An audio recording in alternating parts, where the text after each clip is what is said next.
नमस्कार मित्रों, स्वागत है आपका माधवालोक की एक नई सीरीज में जिसका नाम है भगवत गीता की सीख। और आज हम जानेंगे कि श्रीमद् भगवत गीता के तीसरे अध्याय से क्या सीखा जा सकता है। आज इस वीडियो में भगवत गीता के तीसरे अध्याय की बात होगी, बहुत ही सरल भाषा में और आसान से शब्दों में। प्रथम अध्याय में हमने देखा कि धनुर अर्जुन युद्ध भूमि में हर तरफ अपने रिश्तेदारों को देखकर युद्ध करने से मना कर देते हैं और हताश होकर रथ में पीछे जाकर बैठ जाते हैं। वहीं दूसरे अध्याय में भगवान श्री कृष्ण अर्जुन को समझाते हैं कि आपका धर्म ही आपसे कहता है कि आप युद्ध क्षेत्र में उतरकर युद्ध करो। दूसरे अध्याय में श्री कृष्ण अर्जुन को दो मार्ग बताते हैं, पहला निष्काम कर्म योग और दूसरा ज्ञान योग। इससे पहले कि आप श्रीमद् भगवत गीता के तीसरे अध्याय की शिक्षाओं में खो जाएं, अगर आप इस चैनल पर नए हैं तो इस चैनल को सब्सक्राइब करके घंटी जरूर बजा दें, क्योंकि हम आपके लिए ऐसे ही ज्ञानवर्धक और प्रेरणादायक वीडियोस लाते रहते हैं। साथियों, श्रीमद् भगवत गीता के तीसरे अध्याय से हम जानेंगे कि ऐसी कौन सी दो चीजें हैं जो आपको इस दुनिया में कुछ भी हासिल करके दे सकती हैं। इसमें हम ये भी जानेंगे कि हम क्या हैं और हम अपने मन को अपने काबू में करके अपनी सभी बुरी आदतें कैसे छोड़ सकते हैं और अपनी मनचाही मंजिल को कैसे प्राप्त कर सकते हैं। तो चलिए विस्तार से जानते हैं श्रीमद् भगवत गीता के तीसरे अध्याय से मिलने वाली सीख और शिक्षाओं के बारे में। श्रीमद् भगवत गीता अध्याय 3 कर्म योग। तीसरे अध्याय की शुरुआत होती है जब अर्जुन अपनी दुविधाओं का समाधान प्राप्त करने के लिए श्री कृष्ण से प्रश्न करते हैं। अर्जुन कहते हैं, हे जनार्दन, यदि आप बुद्धि को कर्म से श्रेष्ठ मानते हैं तब फिर आप मुझे इस भीषण युद्ध में भाग लेने के लिए क्यों कहते हो? आपके अनेक अर्थ वाले उपदेशों से मेरी बुद्धि भ्रमित हो गई है। आपकी बातें सुनकर ऐसा लग रहा है कि जैसे ज्ञान कर्म से ज्यादा सही है, लेकिन आप तो मुझे युद्ध करने के लिए बोल रहे हो, तो आप ही बताइए कि मैं ज्ञान का रास्ता अपनाकर सन्यासी बनूं या कर्म का रास्ता अपनाकर युद्ध करूं? कृपया मुझे निश्चित रूप से कोई एक मार्ग बताएं जो मेरे लिए सर्वाधिक लाभदायक हो। यह सुनकर भगवान श्री कृष्ण अर्जुन से कहते हैं कि इस संसार में मैंने खुद ही तुम्हें दो तरह के योग बताए हैं। योग का मतलब है ऐसा मार्ग जिससे हम अपना जीवन सफल बनाते हैं। उनमें से एक है ज्ञान योग और दूसरा है कर्म योग। और दोनों ही रास्तों की अगर मैं बात करूं तो कर्म तो करना ही पड़ेगा, कर्म अनिवार्य है। श्री कृष्ण कहते हैं, न कर्मणा मना निशा कस्य पुरुषो शते न च सना सना देव सिद्धिम समद गच्छति। अर्थात ना तो कोई केवल कर्म से विमुख रहकर कर्म फल से मुक्ति पा सकता है और ना केवल शारीरिक संन्यास लेकर ज्ञान में सिद्धावस्था प्राप्त कर सकता है। भगवान श्री कृष्ण कहते हैं कि अब तुम्हें ज्ञान योग अच्छा लगे या कर्म योग, दोनों ही माध्यमों में कर्म तो करना ही पड़ेगा। कुछ लोगों को लगता है कि हम तो कर्म ही नहीं कर रहे हैं, हम तो निष्कर्मी हो गए हैं। कुछ लोगों को लगता है कि हम तो ज्ञान योग के रास्ते पर चलते हैं, हमें तो सब मालूम है। तो चाहे ज्ञान योग हो या निष्काम कर्म योग, भगवान श्री कृष्ण स्पष्ट करते हैं ताकि कोई भी संदेह या भ्रांति ना रह जाए कि ज्ञान मार्ग में भी आपको कर्म करना है। भगवान श्री कृष्ण कहते हैं कि अगर कोई ऐसा कहता है कि वो तो अहम ब्रह्मास्मि हो चुका है बिना कर्म करे ही, तो वो सिर्फ और सिर्फ दंभी है, अहंकारी है, वो झूठ बोल रहा है। भगवान कहते हैं कोई भी मनुष्य एक क्षण के लिए भी अकर्मा नहीं रह सकता। वास्तव में सभी प्राणी प्रकृति द्वारा उत्पन्न गुणों के अनुसार कर्म करने के लिए विवश होते हैं। अतः हे अर्जुन, तुम एक मनुष्य हो, तुम चाहकर भी अपने शरीर के कर्मों को पूरी तरह से नहीं छोड़ सकते।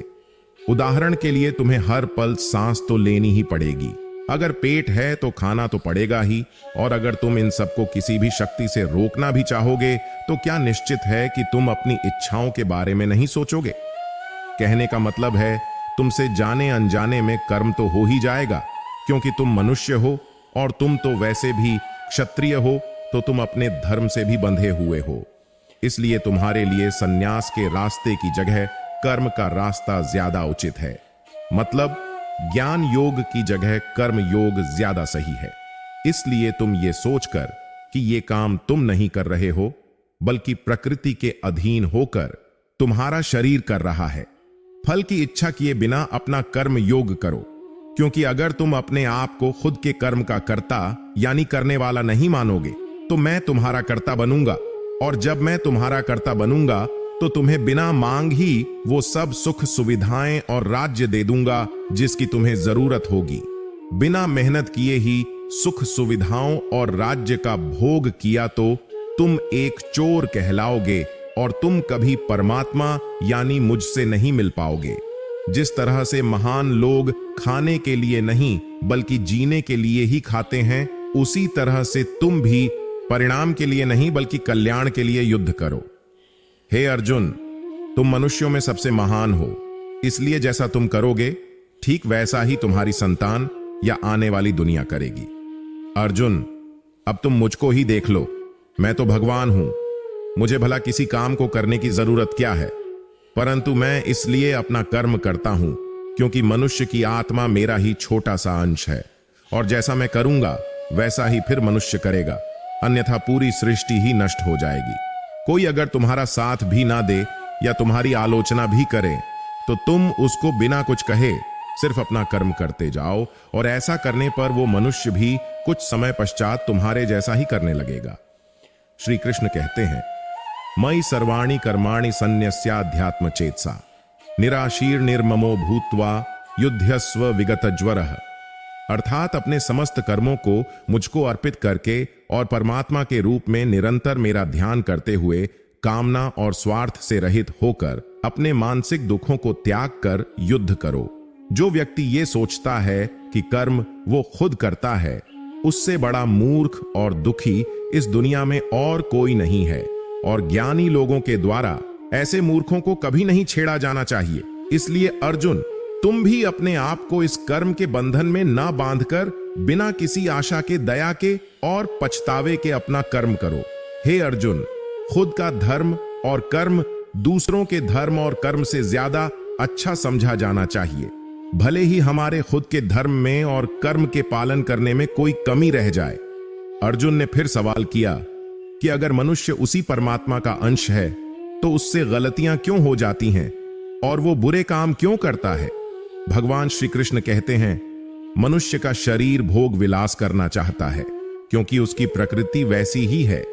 इसलिए अगर उसकी इच्छा पूरी नहीं होती तो उसको क्रोध आता है, और जिस तरह धुएं की वजह से आग दिखाई नहीं देती, उसी तरह से काम और क्रोध की वजह से मनुष्य को अपना धर्म, कर्म और परमात्मा दिखाई नहीं देते, और इसी वजह से क्रोध और कामना में आकर मनुष्य अपनी इंद्रियों और मन पर नियंत्रण खो देता है और ना चाहते हुए भी बुरे काम और गलतियां कर बैठता है।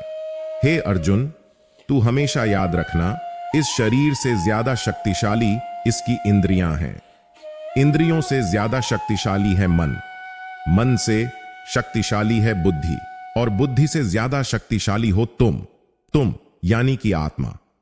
इसलिए अर्जुन, तुम अपनी आत्मा से अपनी बुद्धि को वश में करो। बुद्धि मन को वश में करेगी, मन इंद्रियों को वश में करेगा, और इंद्रियां शरीर को यानी तुम्हारे कर्मों को।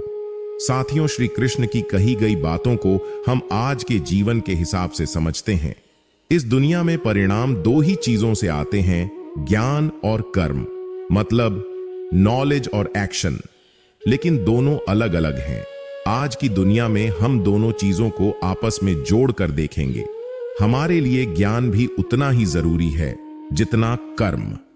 ज्ञान का मतलब यह नहीं है कि कोई विद्यार्थी सिर्फ परीक्षा पास करने के लिए सिलेबस को रटता हो, बल्कि ज्ञान का मतलब यह है कि आप सबसे पहले ये जानो कि आपका लक्ष्य क्या है, आपकी क्षमता, आपकी योग्यता और आपकी कमजोरियां क्या क्या हैं, और इन सबको मिलाकर लक्ष्य तक पहुंचने की आपकी योजनाएं क्या हैं।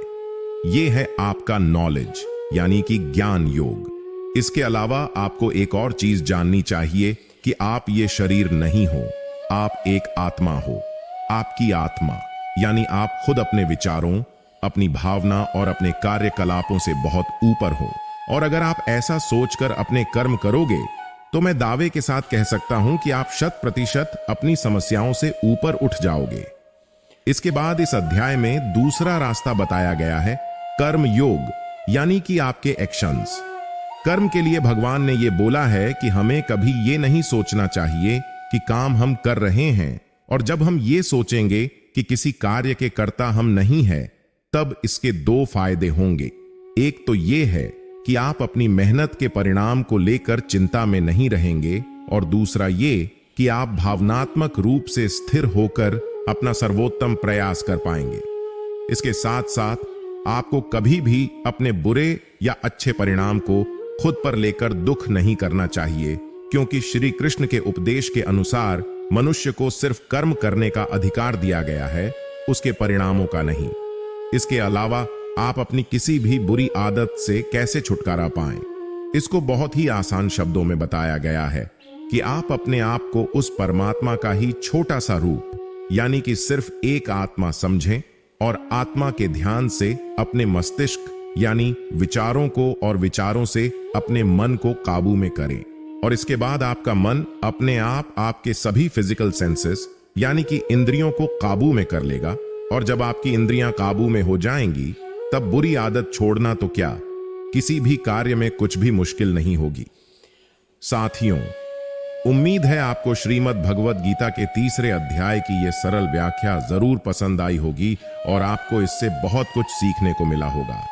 वीडियो को लाइक करके कमेंट में जय श्री कृष्णा लिखना ना भूलें। अगर इस वीडियो में हमसे कोई भी त्रुटि रह गई हो तो हम क्षमा प्रार्थी हैं। मिलते हैं जल्दी ही श्रीमद् भगवद गीता के चौथे अध्याय की आसान और सरल व्याख्या के साथ। तब तक के लिए अपना ख्याल रखें। जय श्री कृष्णा।